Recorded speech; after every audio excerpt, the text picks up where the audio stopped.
made it through 4 days, and it's gone by so fast. And it's been fantastic to be interacting with all of you and hear the wonderful stories that are coming out of our country in terms of citizen science. It's just been really fascinating. And we have some more for you right now.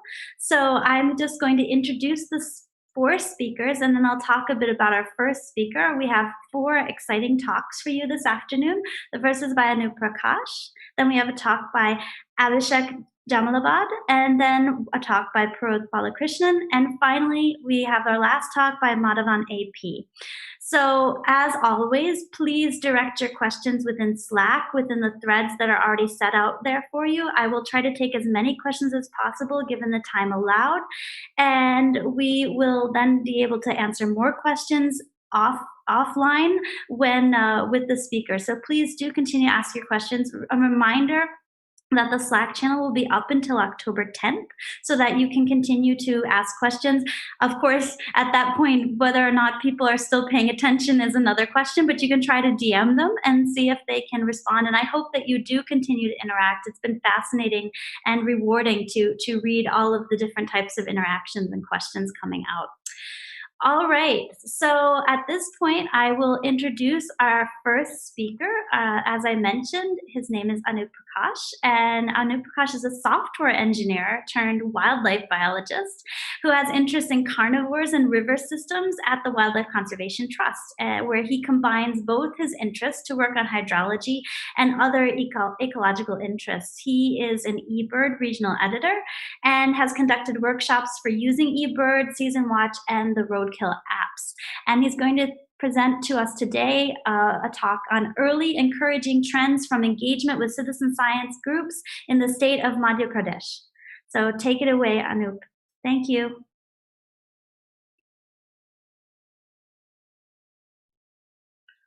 Hi, I'm Anup, and today I'll be presenting some early encouraging trends from the state of Madhya Pradesh, which I can call sort of a data-deficient state, of engagement with citizen science groups, and specifically the case of Satpura landscape in MP. And this work has spanned with multiple organizations such as Birdcount India, NCBS, WCT India, MP Forest Department, etc. Of course, the location of MP we all know, and the specific location of Satpura Tiger Reserve and Satpura landscape can be seen on the screen right now. The things to note are it's a very centrally located landscape, and there are a lot of diverse habitats in this region. Though it has rich natural history, a lot has not been written about it in the recent time. But if we go back, we see works such as Satpura Hypothesis and references to central provinces, specifically MP and Chhattisgarh in Raj literature, etc., that give an indication of how rich the place is and how important it was. MP, of course, has the distinction of being called the Tiger State of India for obvious reasons. And it is unfortunately a step behind its glamorous cousins, Himalayas and West Ghats, Northeast India, when it comes to having a perception of having high biodiversity or attractor of serious research. Even other taxa that have found significant mention are things like Asiatic lion and cheetah, which are other glamorous cats for their reintroduction in the state, etc. So we don't often hear MP being called, say, it's a hope for bustards or floricans or skimmers or black-bellied terns, talking about some endangered and critically endangered birds, for example. So a sort of refreshing departure from the above narration has been the landscape of Satpura and the eBird platform, a combination of both. A quick recap of what happened, say, in 2016, 2017, with the initial steps were till then a lot of activities such as gharial counts, vulture counts that were undertaken by MP Forest Department were mostly closed activities, with not too much involvement of a lot of common people. And in 2017, there was a Kanha Bird Survey that was conducted by Birdcount India. Then there was Satpura Butterfly Survey conducted by MP Forest Department. And then there were these workshops in Central India by Birdcount India. And in December 2017, critically, an eBird workshop in Satpura landscape was conducted by NCBS for various citizen science groups of the region. So if we consider, I call that a sort of a momentous period, momentous period is because what was happening before that and what happened after it. If we look at, say, if we consider eBird, number of eBird checklists as an indicator of activity and effort, we see something quite wonderful happening. So till 2017 December, the total number of checklists located from Hoshangabad district, which is where principally Satpuras lie, were 336. Today, they are increased multifold, and more than 16,000 checklists and counting are on the eBird platform from this region. Huge increase in the number of species also. And importantly, say, if we look at position of states, Madhya Pradesh was somewhere between 22 and 25 when it came to number of checklists from India. But now it's between 4 and 6, 4 and 7 as of a couple of days back when I checked. So there is a very clear before and after scenario from 2018 onwards.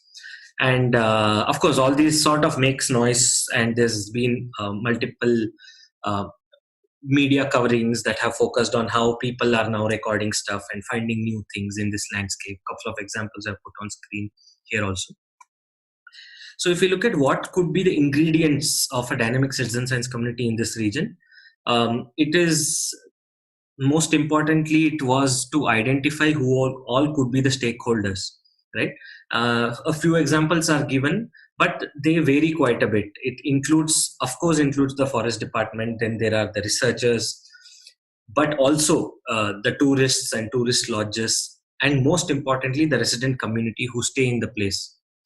And doing this is not a very intuitive exercise because there are no set protocols, and there are regional differences across various regions where some aspects are stronger, some are weaker, etc.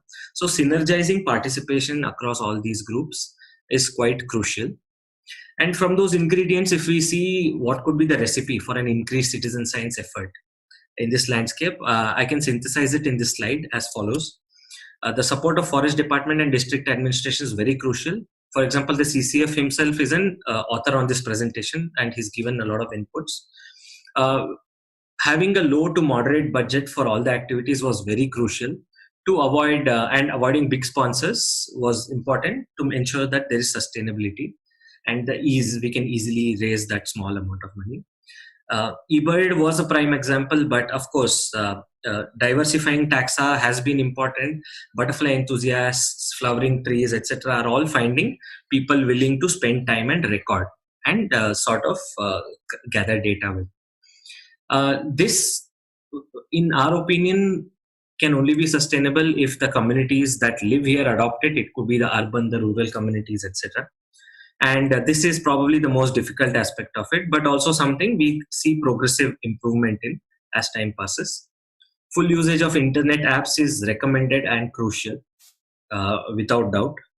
And one thing to be noted is there probably shouldn't be, say, prima donnas in the landscape who a lot of attention focuses on, because once there is turnover of people, the activities should again continue. And that has been happening in this landscape because there's a third bird survey that happened successively, even though the original team is not in the landscape anymore, even after officials were transferred who were supportive earlier, etc.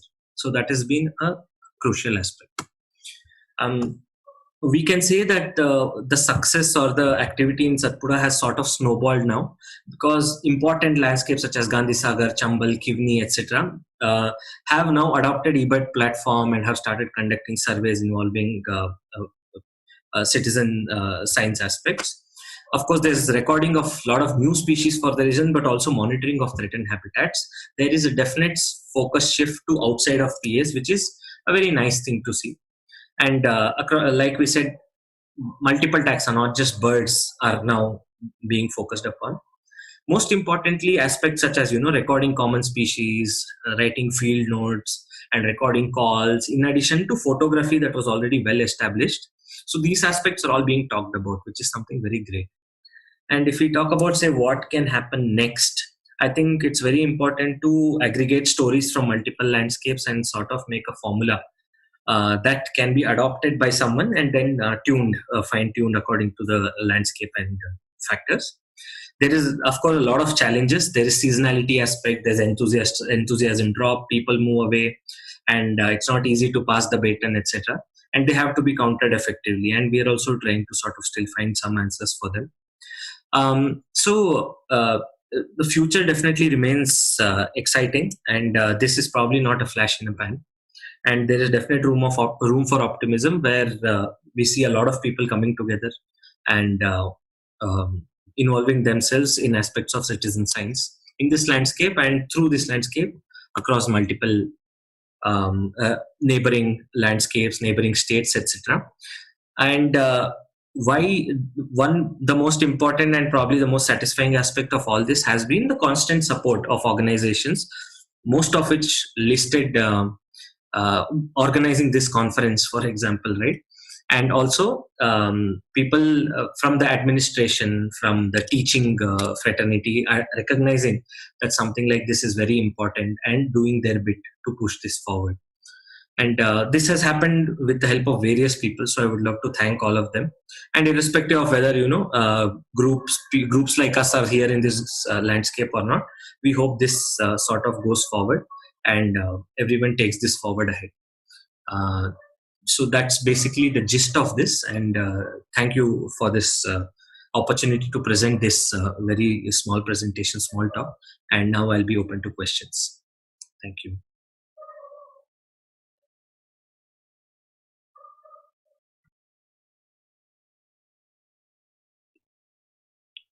So thank you, Anup, very much. That was a really fascinating talk. And so I am opening the floor up to questions, and I'm going to take the privilege that I have as moderator to ask you a question. And it's actually a little philosophical, so I hope you'll bear with me. But I mean, how did it feel for you to work across so many different, you had so many different aspects to the project you talked about, different geographies, different people that you worked with. I mean, how did you personally adjust yourself? As a scientist, I find this very difficult, right? Because I don't know what it's like to be a forest officer, or, various different sectors. How did you do this? Hi, Shannon. Thank you so much for this opportunity. I hope you can hear me. Yes. Yeah. So answering the question, one thing that really helped me was a part of the mandate of my job earlier, from say 2017 to 2019, was to connect with a lot of people to ensure that the field station of NCBS that was newly established kind of goes places. So it was both as part of my job as well as part of my interest, which demanded me to talk to a lot of people, understand what they need, what they would want, etc. So that really helped. And apart from that, what I realized is practically anywhere you go, there are people interested in one thing or the other. It might not be exactly birds, it might not be insects, something that you like specifically. But if you just spend a little time listening to them, you understand what is exactly their interest that lie. And then maybe you see that if you can offer a step forward for them. So that has been the general, So that way it was quite nice. I'm really happy that you mentioned listening. I do think that's probably the key thing, is to listen to others. I think that's fantastic that you said that. So Farida is asking a question here. She said that at WWF, they have an office in Madhya Pradesh, and most of the literature campaigns happen only in Hindi, as the people there were most comfortable in Hindi. Was language a barrier in uploading the data, or was it only working with English-speaking and reading audiences? Yeah. Thank you, Farida. I think that's a very important question. And the language was not a barrier only in the very beginning aspect of which, where we were identifying people who could then push those ideas forward. But after that, at every stage, using English was a definite barrier. So what we also did was we spoke to a lot of people who specifically worked only in Hindi. And then they sort of joined us. So one of the co-authors on this presentation is Pravar Mourya, whose Hindi was excellent. And he was sort of a bridge between a lot of communication that we did. I mean, of course, speaking Hindi is something that all of us can do comfortably. But then to reach out to populations specifically on some aspects, technical aspects, you need people who are good at it. So identifying those people and then using their help to take it forward was very crucial. Yeah, I agree. As a non-Indian, I have to rely on that a lot. I can say. So Pop has a question. And do you have any specific ideas on how to involve resident human populations in protected areas in your biodiversity surveys? So much of the data collection requires literacy, which could be an issue with some of the locals. Oh, definitely. So, like Shannon also earlier said, listening is very, very important, and we tend to kind of interpret a lot of things that we listen. So sometimes the first interpretation might not be correct also. So there has to be a give and take, and over a period of a few months, etc., you reach that comfort zone. So only after that you start getting things out of it. So it definitely cannot be a one-time affair, and continuous engagement will ensure that a lot of intangible aspects are picked up, a lot of things that are not already written are picked up, etc. So over a period of time, this aspect improves. Yeah, that's great. Another question, what are the aspects you need to be careful of while communicating with the authorities and the local community? I guess this is a riff off my first question, but maybe this is from the other side. What do you have to be careful of? Maybe 1,000 things, but again, there is no set formula. There are idiosyncrasies that depend from region to region. I've realized in some places it's very important to dress well when you're meeting the authorities. In some other place, there is this culture of being slightly subversive that unfortunately is very much needed. Let me be very honest with you. But the most important aspect is if they realize that what you are trying to do is not for something a very sort of a personal benefit or only for the benefit of, say, pushing forward your academics or something like that, their cooperation readily stems out. So that is very important. And again, that enthusiasm should never be a single point at one point of time. There has to be follow-up. There has to be multiple follow-ups. And the more you do that, the more that word kind of spreads, of credibility, of the fact that, there are people in this landscape wanting to do this for the greater general good. So I think that sort of helps you a lot. Yeah, that's really great advice. Thank you for that. So I think with that, we'll move on to our next speaker. I think there's more questions coming in, Anup, so I hope you can answer them on Slack. And it's nice to see you again. It's really great that you're at this conference. So, yeah, nice to see you too.